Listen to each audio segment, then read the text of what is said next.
Bonjour à toutes et à tous et bienvenue sur le magnifique site du Pont du Gard pour une émission exceptionnelle et une journée exceptionnelle sur la prévention des risques naturels. Nous sommes en direct sur l'Esprit Sorcier TV jusqu'à 21 h. C'est une émission en public et en direct, Marine. Tout à fait, 6 heures d'émission en direct pour tout comprendre sur les feux de forêt, les inondations, notamment les crues rapides, mais aussi sur les tremblements de terre qui n'épargnent pas notre territoire, comme nous l'a montré le séisme du 16 juin dernier en Charente-Maritime. Alors nous donnerons la parole tout au long de la journée à des scientifiques, à des spécialistes des secours, mais aussi à toutes celles et ceux qui, tout au long de l'année, travaillent pour notre sécurité et pour mieux prévenir les risques naturels. Vous pourrez aussi participer à des jeux, à des animations spectaculaires, à des opérations de secours et des simulations virtuelles qui permettent de mieux se préparer et d'avoir les bons réflexes face à un événement majeur. Et pour ouvrir cette journée et cette émission, nous avons le plaisir d'être avec Ghislaine Verriès-Leblanc. Bonjour Ghislaine, vous êtes directrice de l'AFPCNT, ça veut dire l'Association française pour la prévention des catastrophes naturelles et technologiques. C'est vous qui avez eu l'idée de lancer cette journée. Alors ça s'appelle Prève Action, Prève comme prévention je suppose. Tout à fait. Et Soyons Action. tous prêts. Et action, passons tous à l'action. Le citoyen est acteur de sa sécurité. Donc allons-y, impliquons-nous. Et c'est le sens de la journée d'aujourd'hui. Journée partenariale, c'est important aussi. D'accord, action, c'est comme au cinéma, quand on dit action, ça tourne, on est tous acteurs. Ah oui, et puis il n'y a plus le temps, là, c'est maintenant qu'il faut agir. Je crois que la nature nous le dit. D'accord, alors, on va parler des séismes aujourd'hui, Marine l'a dit, on va parler des inondations, on va parler des crues rapides. Malheureusement, c'est un lieu ici qui a la mémoire de tous ces événements et toutes ces catastrophes, mais bien évidemment, on est dans le département du Gard, mais la prévention des risques naturels, ça concerne tout le territoire, l'Hexagone, les territoires ultramarins. Alors c'est vrai qu'on a conçu cet événement sur le pont du Gard et je laisserai notre hôte nous présenter ce site fabuleux, patrimoine mondial de l'UNESCO. Mais effectivement, c'est une journée nationale. Alors on bénéficie de la présence de scolaires du Gard et puis on avait un écosystème de partenaires qui nous permettait d'avoir une journée réussie et riche en animation comme Marine l'a dit. Mais c'est vraiment pour symboliser que partout en France, on est exposé au risque d'inondation. Le séisme a fait parler de lui il n'y a pas longtemps et c'est un risque qui est latent sur notre territoire métropolitain, bien plus présent dans la conscience peut-être de nos citoyens ultramarins et que les feux de forêt, malheureusement avec le changement climatique, ont tendance à remonter également de façon inquiétante vers le nord et on a eu de la pluie ce matin mais on a vu les périodes de sécheresse qu'on traverse et donc attention dans cette période critique pour les incendies. Mais c'est bien une journée nationale et j'espère la première d'une série, pourquoi pas sur d'autres sites patrimoniaux emblématiques français. En tout cas, celui-ci est absolument magnifique. Alors nous sommes aussi en compagnie de Christophe Gall, directeur général adjoint du site du Pont du Gard. Bonjour Christophe. Bonjour Marine. Alors le site du Pont du Gard, c'est ce magnifique aqueduc antique qui date du 1er siècle de notre ère, mais c'est aussi un vaste centre de culture historique, scientifique et écologique. Tout à fait. Donc le site du Pont du Gard, outre cet aqueduc qui a 2000 ans d'histoire, qui servait à amener l'eau d'Uzès à Nîmes, nous sommes aussi sur un site évidemment patrimonial, mais aussi naturel, ou classé au patrimoine mondial de l'UNESCO, où l'éducation est aussi au centre de nos missions. C'est le rôle sur lequel nous jouons beaucoup. Et c'est pour ça que nous sommes très heureux d'accueillir aujourd'hui cette manifestation sur la prévention des risques, puisque c'est un site qui, lors de ces 2000 ans d'histoire, a vécu de nombreux événements. Oui, on notamment en particulier des crues torrentielles de 2002. Peut-être que vous voulez en dire un petit mot. Les crues torrentielles de 2002, où on voit un Gardon aujourd'hui on va voir des images apaisé. Aujourd'hui, allez-y. Bah oui, aujourd'hui, voilà. là, on est dans... Voilà. Ça s'est passé en septembre 2002, le 8 et 9 septembre, voilà, je crois. Où là, on voit passer des caravanes, effectivement, dans le Gardon. Et où ce jour-là, il a été environ mesuré en termes de mètres cubes seconde, à peu près 7000 mètres cubes seconde à Romoulin. Voilà, il faut savoir que le Rhône coule en moyenne à 1003-1005. Donc ça faisait 3 ou 4 fois le débit du Rhône. Donc voilà, il a vécu ça. Nous sommes aussi dans un site naturel, c'est-à-dire avec une forêt méditerranéenne, avec tous les risques que cela comporte. et nous l'entretenons régulièrement. Nous faisons les travaux nécessaires et nous la surveillons le mieux possible pour éviter les feux de forêt en été. Voilà, pour l'instant, nous sommes très épargnés. Oui, et on va en parler dans très peu de temps des feux de forêt. En tout cas, merci beaucoup de nous accueillir sur ce site. Ghislaine, on se retrouvera un petit peu plus tard pour l'émission. Ce sera une belle émission avec des scientifiques, des urbanistes. On parlera justement de la place qu'on doit donner sans doute un petit peu plus à la nature aussi pour laisser aux éléments la possibilité également de s'exprimer. Voilà. Donc je rappelle que cet événement Prévaction vous est proposé par l'Association française pour la prévention des catastrophes naturelles et technologiques en partenariat avec le site du Pont du Gard, mais aussi le service départemental d'incendie et de secours du Gard, le SDIS 30, qui nous aide énormément par l'entente Valabre, et nous recevrons tout à l'heure certains de leurs représentants. Donc merci beaucoup. Merci à vous. Et on va à tout à l'heure. Merci. Et c'est parti pour la première émission consacrée aux feux de forêt.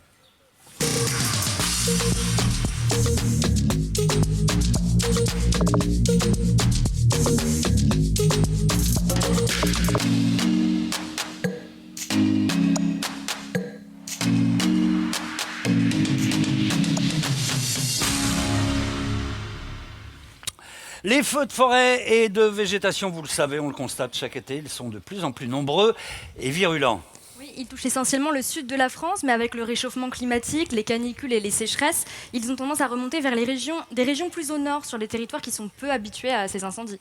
Alors face à cette menace, bien évidemment, on peut tous faire quelque chose en adoptant des gestes simples. Et pour en parler, nous avons le plaisir d'accueillir le lieutenant-colonel, venez avec nous, lieutenant-colonel Éric Agrignier du SDIS 30. Bonjour Éric Agrignier, donc, vous êtes lieutenant-colonel au service départemental d'incendie et de secours du Pont du Gard. Donc présentez-nous un peu ce qu'on appelle le SDIS 30, qu'est-ce que c'est? Bonjour. Ça marche. Ça marche, c'est parfait. Alors, le SDIS du Gard, c'est d'abord un établissement public qui est financé par les collectivités, c'est-à-dire essentiellement le conseil départemental du Gard à hauteur de 60%, et ensuite chaque commune pour le reste, c'est-à-dire les 40 autres pourcents.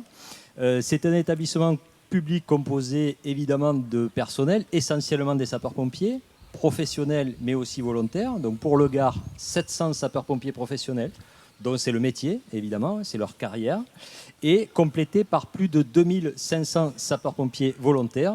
Alors, ce sont des citoyens qui s'engagent pour justement le SDIS. Donc, ils ont une activité professionnelle à côté, c'est ça? Une autre éventuellement à côté, et donc sur leur temps libre, temps de congé, temps familial, temps personnel, eh bien, ils donnent un peu de ce temps à, on va dire, concourir à la protection des concitoyens. Et un autre statut qui est très important, nos personnels administratifs et techniques, à la hauteur de 160 agents du SDIS, qui concourent à toutes les missions support, informaticiens, cadres, mécaniciens, etc., pour justement assurer toutes les fonctions support de cette structure. Le SDIS du Gard, c'est 66 000 interventions par an, c'est-à-dire un départ de secours toutes les 8 minutes, 365 jours sur 365. Avec des périodes particulièrement intenses, j'imagine, en été? Oui, mais pas seulement. Parce que ça ne vous a pas échappé, et c'est évidemment le thème de la journée.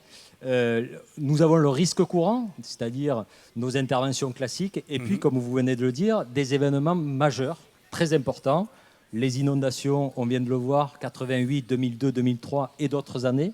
Et aussi, bien d'autres risques naturels, le feu de forêt éventuellement, évidemment, en fait partie, mais pas seulement. Nous pouvons avoir des épisodes neigeux, nous pouvons avoir des phénomènes de tempête avec de très forts vents qui génèrent des opérations et évidemment des secours.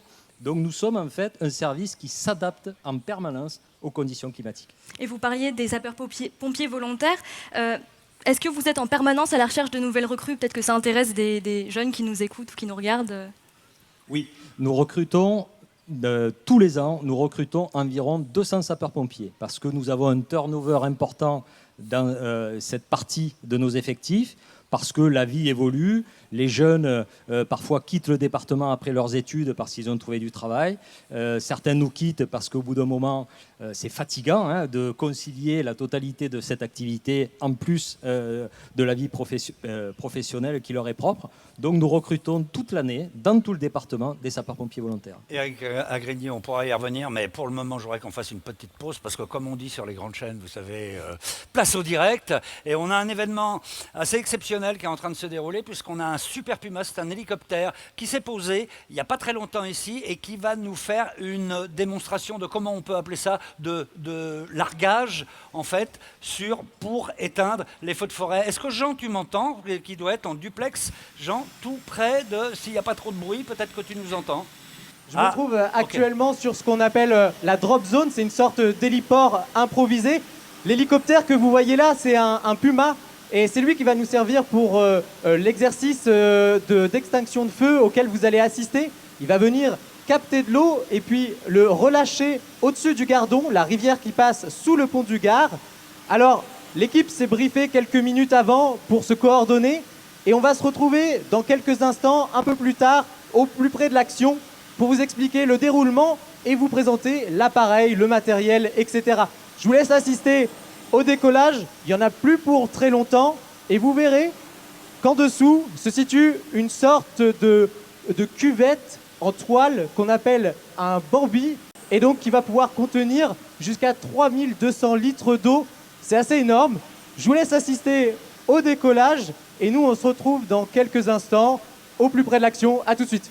Ok, on te retrouve dans un instant. Jean, on te laisse aller te positionner sur le lieu où il y aura le prélèvement, puis le largage de l'eau. Ce sont des hélicoptères qui appartiennent à qui? Alors, ces Super Puma, enfin, ces hélicoptères bombardiers d'eau qualifiés de lourds, sont loués par l'État et mis à disposition des zones de défense pour justement renforcer les moyens aériens existants, c'est-à-dire les traditionnels Canadair et les Dash. Ouais. Et ce sont des dispositifs qui font partie des mesures qui ont été prises après la difficile saison 2002, vous l'avez évoqué tout à Notamment l'heure. dans les Landes. 2022, pardon, où ça a brûlé un peu partout en France. D'accord. Pas seulement dans les Landes, puisqu'on a vu quand même 2000 hectares qui Bien ont sûr. brûlé en Bretagne, mais aussi dans d'autres départements. Donc là, ça fait on- partie des renforts nationaux. Là, on renforce les moyens. C'est ça. D'accord. Alors, on va les laisser nous raconter tout ça tout à l'heure, sinon on va tout raconter à leur place. Mais moi, j'aimerais bien qu'on parle des autres aussi engins bombardiers d'eau, notamment les fameux Canadair, qu'on connaît tous. Alors, ces Canadair, je crois qu'ils sont tous basés pas très loin d'ici. Ils sont sur l'aérodrome ou l'aéroport de Nîmes-Garons, c'est ça? Tout à fait. La base aérienne de sécurité civile de Nîmes-Garons, qui a été déplacée, qui était initialement Marignane, qui a été déplacée il y a quelques années, Ouais. et qui effectivement est le siège de toute la flotte aérienne des moyens nationaux de la sécurité civile.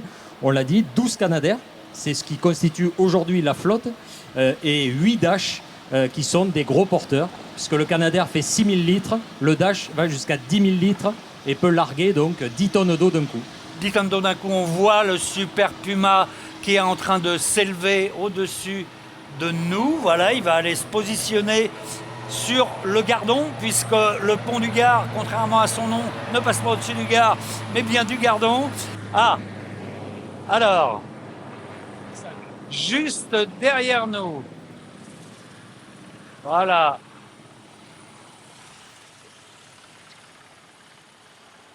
C'est quand même un hélicoptère très lourd, hein. Il est extrêmement puissant et il faut soulever ce seau. Hein. Le Bambi Bucket, c'est un seau. Ça a été dit, 3200 litres d'eau, donc il faut une puissance pour le soulever. Là, il est au remplissage, hein, il est en train de remplir le seau. Ouais. Et puis, évidemment, ensuite, en lien avec les moyens au sol, il va larguer là où le commandant des opérations de secours, le pompier qui commande le dispositif global de lutte, Ouais. va lui dire de larguer sa charge. D'accord. Alors, l'avantage, on le sait par rapport à un Canadair, même si ça contient moins d'eau, c'est qu'il peut aller prélever en stationnaire comme ça au-dessus d'une rivière. Alors qu'un Canadair, on sait très bien qu'il lui faut quand même de la longueur, puisqu'il doit prélever de l'eau pendant au moins 12 secondes. Donc là, lui, il peut prélever à peu près n'importe où. Oui, c'est ça. Alors, il faut quand même qu'il y ait une surface quand même assez importante, notamment pour les raisons de sécurité, qu'il puisse avoir ce qu'on appelle une possibilité d'échappatoire s'il y a un problème technique. Oui. Mais effectivement, la capacité de remplissage est beaucoup plus simple et donc tous les points d'eau naturels sont quasiment utilisables par ce type d'appareil. Et les points d'eau artificiels, éventuellement une grande piscine? Oui, aussi. Alors, c'est un petit peu difficile pour les hélicos lourds parce que, en raison de cette puissance de moteur, ça peut soulever des tuiles hein, sans aucun problème d'une toiture. Ouais. Donc, on évite quand même de s'approcher trop près des habitations. D'accord. J'ai pas de souvenir précis en tête, mais je pense que ça peut arriver sans problème. D'accord. Je ne sais pas si Jean est en position avec le lieutenant-colonel Un largage, là. Jean-Frédéric. Ah, ça y est, on assiste à un largage derrière nous. Exactement. Voilà. Qui vient de larguer l'eau. Je suis avec le colonel Jean-Frédéric Biscay qui va nous expliquer un peu. Alors, quel type d'hélicoptère on avait avec nous là? Alors là, vous avez un Super Puma qui est un hélicoptère qui est loué par la direction de la sécurité civile. Ça vient en complément de la flotte aérienne française. Et c'est plutôt de la location que l'on organise l'été. Et ici, c'est un Super Puma avec un dispositif de Bambi Bucket de saut qui contient environ 3500 litres d'eau. Est-ce que là, vous pouvez nous commenter ce qu'il est en train de faire là? Alors là, il est en train de remplir son seau. Donc, il a besoin de 3 mètres de profondeur minimum pour remplir son seau. Et ça, on peut le faire n'importe où? Alors, on peut le faire n'importe où, dans un plan d'eau naturel, bien sûr. C'est ce qui fait un peu l'efficacité hein, du dispositif, parce que c'est assez mobile. Et ensuite, ces 3500 litres d'eau, ils vont être portés sur un flanc du feu. 3500 litres, c'est quand même efficace en termes de quantité, donc c'est pas neutre dans l'attaque. Et comment on fait alors? C'est le pilote qui décide de larguer l'eau au dernier moment? Non, non, non. Il y a un officier aéro qui est au sol et qui, lui, a vocation à, on va dire, monitorer le largage de l'hélico pour faire en sorte que ce largage corresponde à la stratégie du commandant des opérations de secours qui, préalablement, l'a fixé avec l'officier aéro qui est en charge de gérer les moyens aériens. J'imagine qu'il faut être très précis. Les pilotes doivent être entraînés, surentraînés pour pouvoir larguer au bon endroit. Alors, bien évidemment, bon, il se trouve que ce sont des pilotes qui, à part dans la phase de lutte estivale, sont des gens qui font du transport en montagne, ce qu'on appelle le sling, du portage. Donc, ils sont quand même très habitués à porter ce type de charge et ils ont beaucoup de précision dans leur action. Très bien. Et alors, l'hélico doit être opérationnel H24, 7 jours sur 7. Ça veut dire qu'il y a toujours une équipe qui est prête à partir, c'est ça? Alors, aujourd'hui, en tout cas en Europe, on ne fait pas de largage de nuit. Ce qui veut dire que les moyens aériens sont activés du lever du jour jusqu'à la nuit aéronautique. Mais il est possible, et ça ce sont les évolutions du futur, qu'un jour on fasse du largage la nuit. C'est un peu plus compliqué, c'est surtout plus engagé en termes de sécurité, mais il y a d'autres pays qui le font, donc peut-être qu'un jour on prendra la décision de le faire. Et cet hélicoptère, le Super Puma, du coup, il a quelle autonomie? Il peut passer comme ça combien de fois au-dessus d'un feu?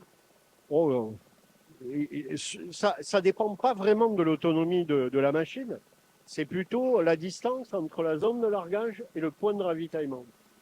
Et après, vous pouvez avoir une rotation toutes les 3 minutes, toutes les 4 minutes. Et du coup, toutes les 3-4 minutes, vous apportez 3500 litres d'eau au front de feu, enfin au flanc de feu, ce qui est quand même hyper optimisant en termes de stratégie de lutte. Alors, je le disais tout à l'heure, sous l'hélicoptère, ce qu'on a vu, c'est une sorte de sac en toile. Je me suis trompé, on parle de Bambi Bucket, c'est bien ça? Oui, en fait, c'est un seau. C'est un seau qui permet de capter de l'eau et après on a un dispositif de largage qui est opéré par le mécanicien à bord et qui va ouvrir la soute en fonction de l'autorisation de largage que lui aura donné l'officier aéro, qui est un officier de sapeur-pompier, qui est au sol et qui, lui, va coordonner les actions de largage.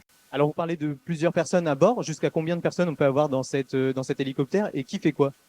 Écoutez, sur ce type d'hélicoptère, vous avez 2 pilotes, un mécanicien.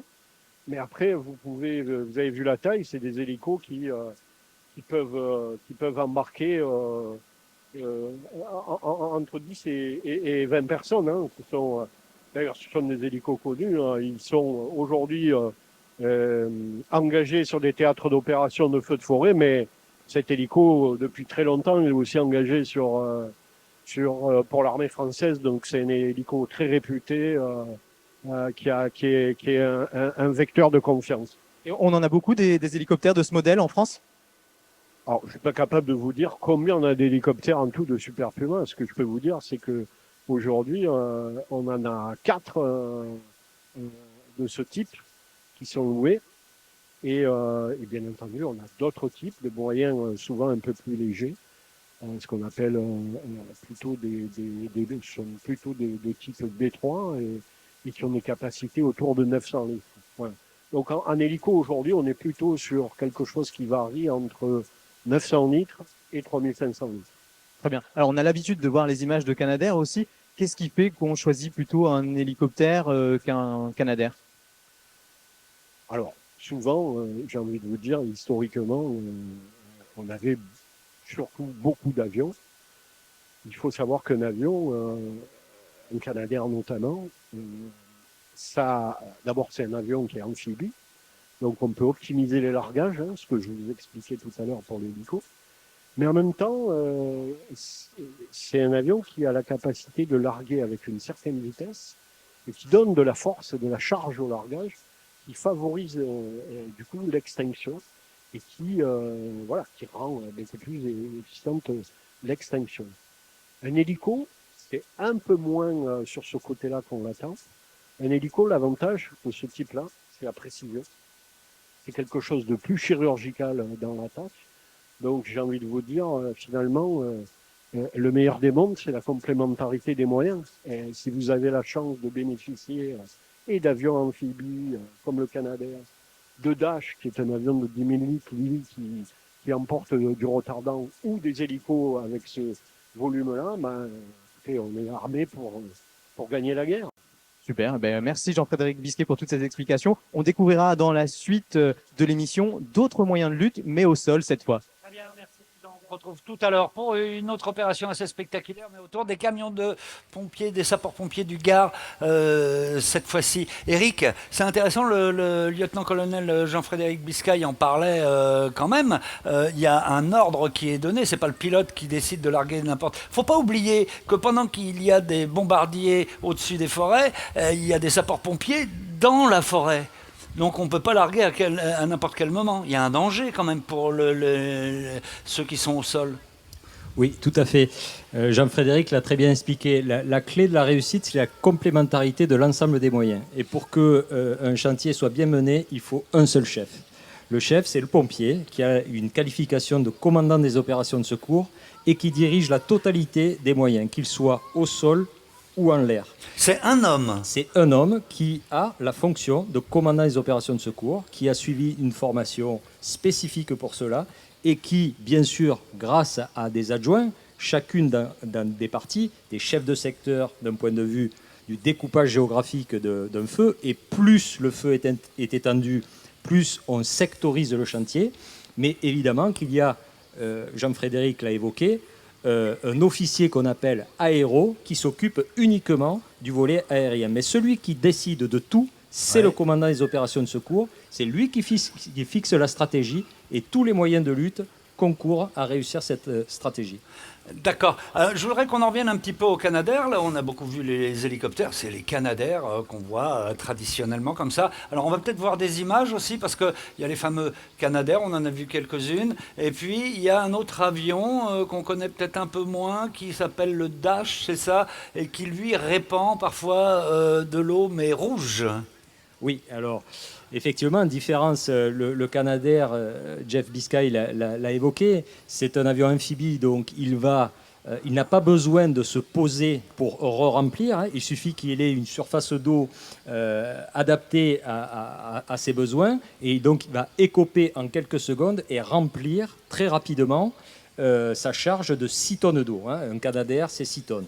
Ouais. En revanche, le Dash, d'abord, il a la fonction de lutte contre les feux de forêt, mais il en a une autre. J'y reviendrai. On vient de voir. C'est lui. Ouais. Lui, il doit se poser. C'est-à-dire que pour re-remplir, il faut à tout prix qu'il se pose sur des aérodromes dédiés, qu'on appelle des pélicandromes, où des hommes au sol vont aller remplir, grâce à des tuyaux de grande capacité, la charge, 10 tonnes, ça a été dit tout à l'heure, Oui. soit d'eau, Oui. soit de retardant. Le retardant est un produit additif à l'eau Oui. qui permet de lutter plus efficacement contre les feux de forêt. Ça fait notamment. quoi le retardant exactement? En fait, c'est un produit qui va aller se poser sur la végétation, qui va entourer la végétation. C'est un produit essentiellement à base d'argile.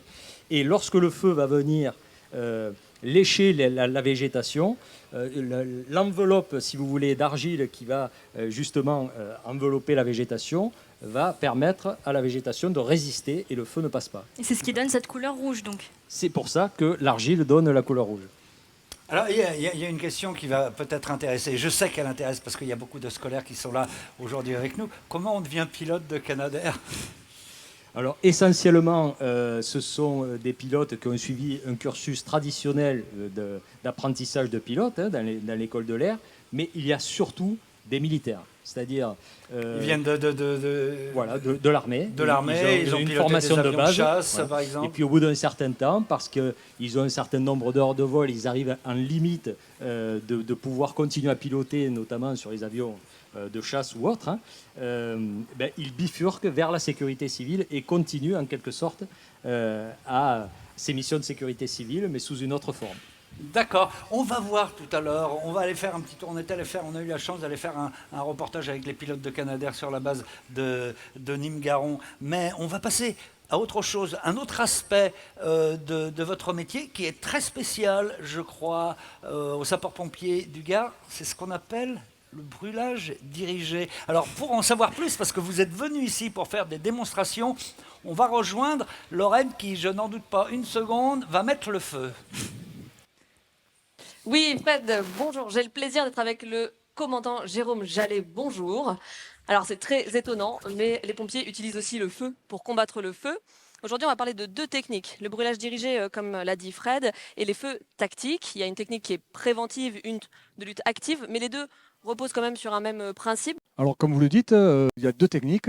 D'abord, le brûlage dirigé, c'est de brûler des parcelles pour mettre en place des zones de protection et des zones de repli pour les sapeurs-pompiers qui agiraient dans la lutte. Et on travaille dans l'objectif, s'il y a un feu, le feu puisse venir s'arrêter. Ok, très bien. Et alors sur les feux tactiques, vous venez aussi brûler de la végétation? Tout à fait. Alors là, l'enjeu, c'est d'allumer un feu secondaire qui vient contrer le feu principal de façon à brûler toute la végétation qui est entre les 2 feux. Et par manque de combustible, le feu s'arrête. Très bien. Alors, c'est une méthode qui permet d'anticiper aussi l'arrivée du feu. Tout à fait. Donc, quand on fait du feu tactique, on n'est pas dans une situation subie. C'est-à-dire que dans la lutte contre les feux de forêt, quand on est dans un camion et qu'on attend un feu, on va le subir directement. Donc, il y a déjà l'effet de stress pour les personnels. Bien sûr. Il y a également l'effet de la chaleur, mais également de la fumée. Quand on est en feu tactique, c'est une situation qui est anticipée, donc qui est faite en amont. Là, on allume un feu qui démarre tout doucement, donc on est moins soumis à la chaleur, moins soumis à la fumée. Et par le principe de la colonne de convection qui se crée à l'intérieur du brûlé, les flammes sont attirées par le feu principal. Et en règle générale, on travaille plus en sécurité. D'accord, très bien. Alors, le matériel que vous utilisez, ça repose notamment sur cet objet. Comment vous appelez ça? Alors ça, on appelle ça une torche d'allumage. Qu'est-ce qu'il y a dedans? À l'intérieur, donc, on a un mélange de gasoil et d'essence, donc 2 tiers, 1 tiers, qui permet donc de porter la flamme, puisqu'ici, on allume cette partie-là qui reste enflammée. Et lorsque on prend la torche comme ça et qu'on la baisse, il y a des flammes enflammées qui tombent sur les végétaux. Alors, 2 tiers, 1 tiers, pourquoi? Parce qu'on a de l'essence qui est pour la partie explosive et on a du gasoil qui est plus riche en huile et qui se dépose sur les végétaux et qui permet de bien faire prendre la végétation. Et vous avez aussi vos véhicules propres aux équipes de brûlage dirigé et de feu tactique. C'est ce qu'on voit ici? Tout à fait. Donc ça s'appelle un véhicule de protection de sécurité incendie. Donc c'est le VPSI qui accompagne donc les cadres feu tactiques lors des missions Alors, il y a très peu d'eau à l'intérieur, 500 litres d'eau uniquement. C'est la citerne qu'on voit là. Tout à fait. C'est un gros Karcher qui nous permet de maintenir quand on allume le feu tactique, puisque du moment où on porte le feu, ben, on n'a pas la garantie qu'il y ait une saute de feu. Et en tout cas, pour le canaliser, cet engin nous sert en première intention, puisqu'après, si on fait un feu tactique trop important, ben, on viendra complémenter ce dispositif avec des camions-citernes. Mais dans un premier temps, c'est lui qui va nous servir à canaliser l'incendie qu'on allume en première intention. Au Gard, vous êtes plutôt des spécialistes de ces techniques-là. Vous venez former d'autres équipes aussi en France et vous intervenez à d'autres endroits que dans le Gard? Oui, alors, en particularité, ça fait maintenant 25 ans que le département du Gard est pilote. Et depuis, donc, nous avons mis en place des formations. Et toutes les formations, donc brûlage dirigé et feu tactique, que l'on fait en France, se passent chez nous ici, soit sur le Vigan, soit sur Bessèges. Et vous revenez d'ailleurs tout juste du Canada. Alors oui, une autre particularité, j'ai atterri hier soir. En effet, on est parti pour 3 semaines donc, dans la lutte contre les feux de forêt donc, au Canada. Donc, je suis parti en tant que correspondant donc, et coordinateur des cadres feux tactiques qui étaient sur ce détachement. Bon, la particularité, c'est qu'on n'a pas pu faire de feu tactique au Canada parce que les feux sur lesquels on a été engagés, il y avait des enjeux humains et politiques beaucoup trop importants pour pouvoir porter le feu. Mais on a travaillé sur d'autres techniques, notamment le détachement d'intervention héliportée.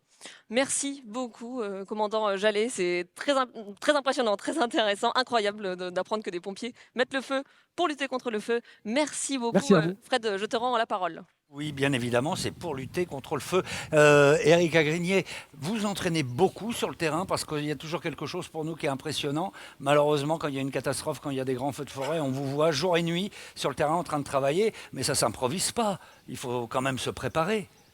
Ah, complètement. L'entraînement fait partie intégrante d'une journée type d'un sapeur-pompier.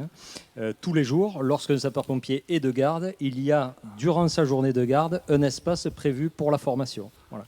Et cette formation, bien sûr, elle est identifiée pour tous les risques, toutes les opérations pour lesquelles les sapeurs-pompiers doivent intervenir.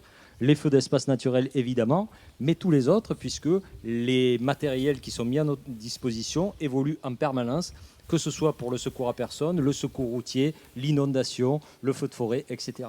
Donc il faut être au top à chaque fois. Vous vous entraînez comment ? Alors, il y a plusieurs choses. Tout dépend effectivement le type de la manœuvre qu'on va faire. Il y a des dispositifs qui existent, les simulateurs effectivement en font partie, mais on peut aussi, pour justement travailler les techniques de développement des établissements de grande longueur, par exemple, techniques qu'on utilise pour les feux de forêt, le faire tout simplement dans un espace naturel où on simule un départ de feu. Les officiers étudient la zone d'intervention réellement sur la carte, choisissent les enjeux stratégiques, les pompiers effectivement déroulent leurs tuyaux et font comme si c'était une véritable intervention. Très bien. Alors, je vous le disais tout à l'heure, on va reparler des Canadair puisque nous avons eu la chance d'aller sur l'aéroport de Nîmes-Garons pour rencontrer leur pilote. Et c'est Antoine Hauser, dit Tonio, qui nous a fait découvrir à quoi ressemble un Canadair. Regardez, on se retrouve après.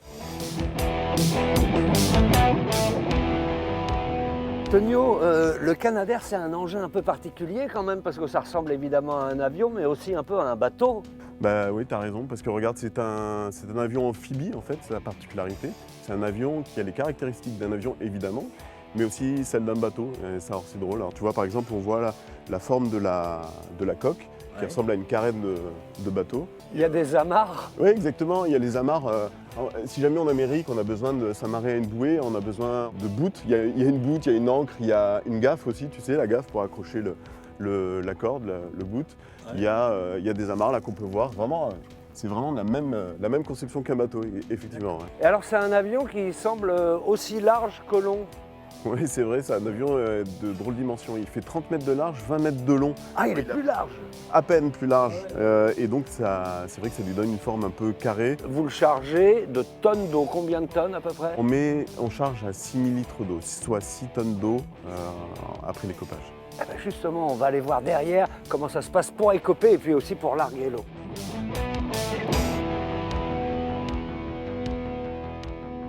Ok, alors, ici c'est le largage. Exactement, on a 4 trappes en tout qui libère l'eau des 2 réservoirs qui se trouvent à l'intérieur. D'accord. Elles peuvent être ouvertes séparément? Oui, mais la plupart du temps, on largue les 4 en même temps. On se libère de la charge des 6000 litres en même temps. D'accord. Pour bénéficier de l'efficacité d'une grosse masse d'eau qui arrive fortement pour le refroidir le feu et l'étouffer en même temps en le privant d'oxygène. Alors, là à l'arrière, on a les prises d'eau.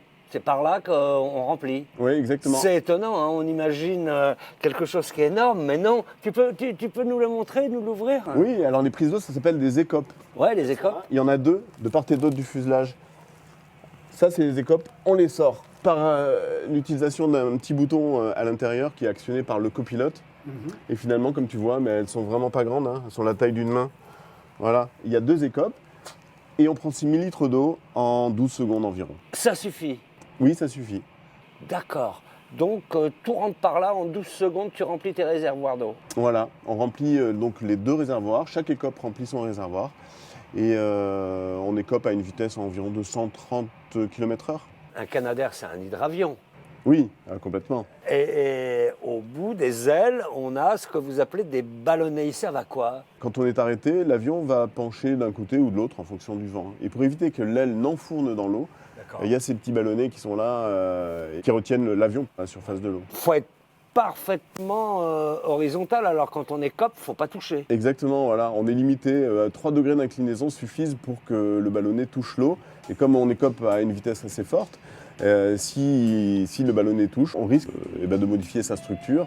Et on évite de le faire, évidemment. D'accord. Voilà, un grand merci à tous les pilotes de Canadair et à Eric, Antoine Hauser en particulier, qui nous a reçus et qui nous a fait cette petite visite guidée. J'aimerais qu'on parle aussi des camions. Alors, vos camions, on les voit en intervention, mais il y a autre chose qu'on sait moins, c'est que vous vous en servez aussi en prévention. Racontez-nous.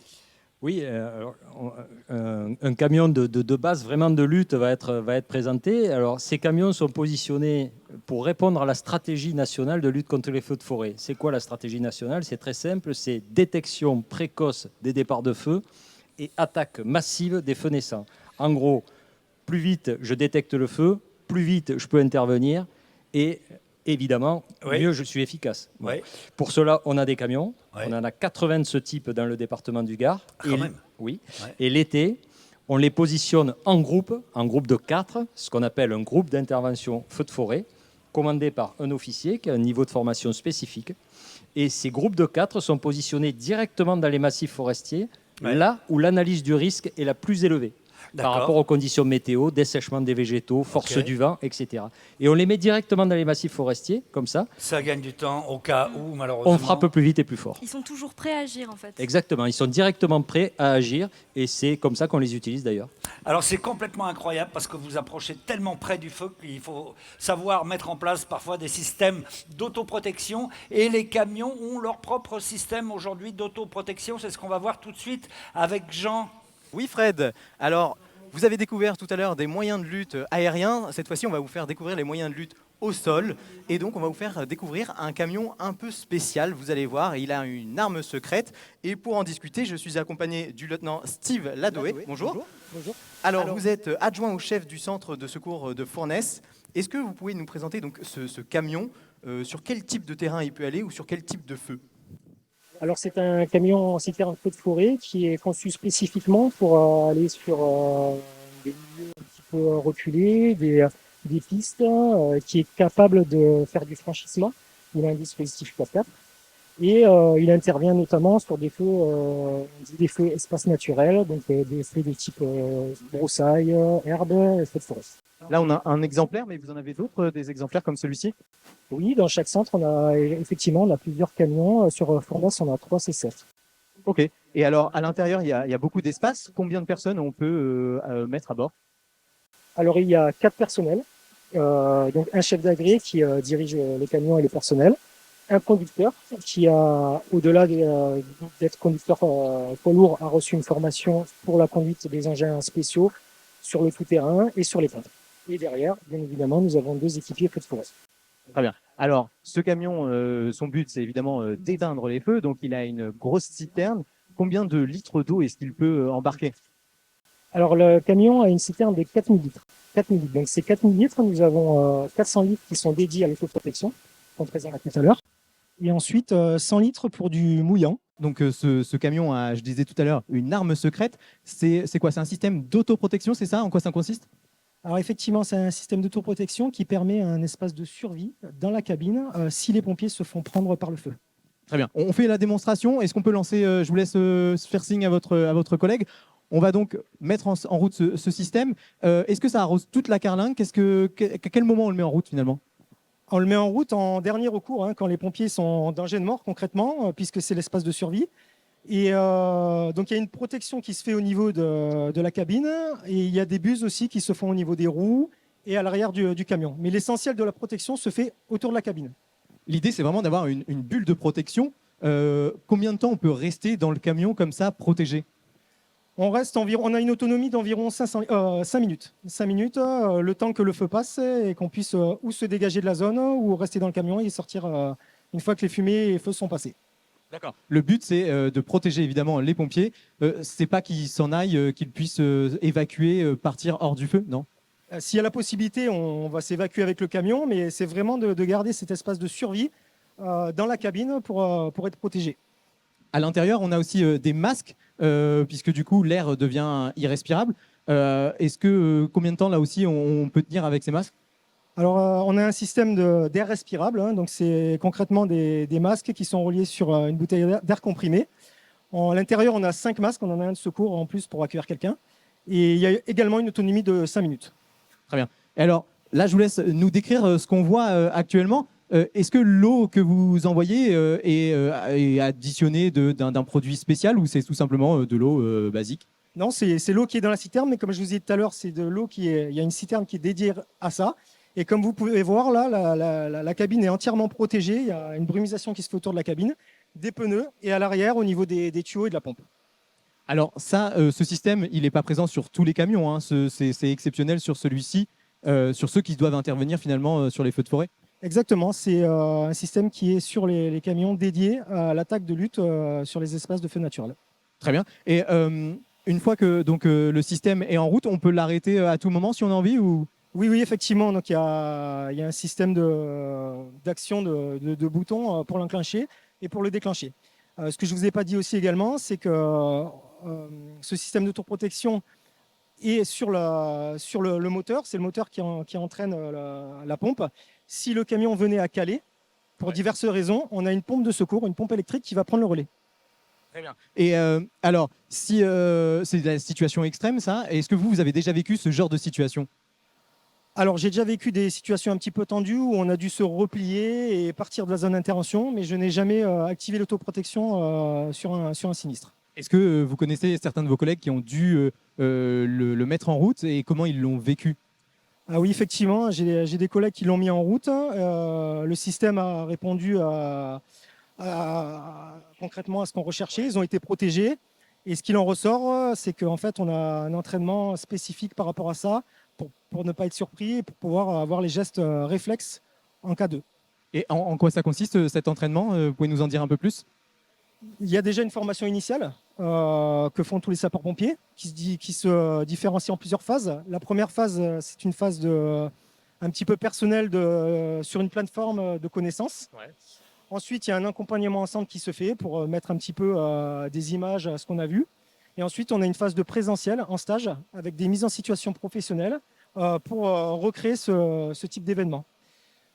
Donc les pompiers s'entraînent à ça. Et une fois qu'ils sont opérationnels, on a des formations de maintien, de perfectionnement des acquis que tous les pompiers font régulièrement pour pouvoir s'entraîner à ces gestes d'urgence. Très bien. Merci pour toutes ces explications. Écoutez, je vous propose maintenant qu'on retrouve Fred et Marine sur le plateau. Merci pour cette démonstration. On arrive bientôt au terme de cette première émission sur les feux de forêt avec le lieutenant-colonel Éric Agrinier. Voilà, on a une petite information, Marine. Oui, tout à fait, j'ai appris ça aujourd'hui, c'est que 9 feux de forêt sur 10 sont d'origine humaine. Alors évidemment, on se doute bien que ce n'est pas volontaire la plupart du temps, mais il y a quand même cette idée qu'on est tous responsables et le premier levier d'action, c'est la vigilance. Oui, c'est la vigilance et c'est aussi le bon sens, être sensibilisé à ce risque, alors qui est Évidemment plus présent dans le sud de la France parce que historiquement c'est là où il fait le plus chaud, que les massifs forestiers sont les plus vulnérables. C'est donc être en capacité de se renseigner sur les actes que l'on mène. Et effectivement, vous l'avez dit, 9 feux sur 10 sont d'origine humaine, c'est-à-dire provoqués par l'action de l'homme, pas forcément volontaire, mais souvent liés à des mauvais comportements. On ne va pas stigmatiser les fumeurs, surtout pas, mais le jet de mégot, par exemple, lorsqu'on se balade dans la forêt ou lorsqu'on est dans son véhicule, qu'on jette par la fenêtre, fait partie des causes de départ de feu. Mais il y en a d'autres. Hein. L'utilisation, par exemple, d'un barbecue pour faire les grillades l'été, Ouais, c'est un moment agréable, mais ça peut mettre le feu, évidemment. Et par exemple aussi, les travaux en extérieur avec des machines-outils de type disqueuse, débroussailleuse, qui font une étincelle, effectivement, peuvent aussi mettre le feu, donc être extrêmement vigilant par rapport à ces actes. 9 feux de forêt sont d'origine humaine, donc on doit tous être effectivement beaucoup plus vigilants. Merci beaucoup d'avoir été avec nous. On se retrouve dans un court instant pour une deuxième émission consacrée cette fois-ci aux crues rapides et torrentielles qui malheureusement se font aussi de plus en plus fréquentes. On vous dit à tout de suite.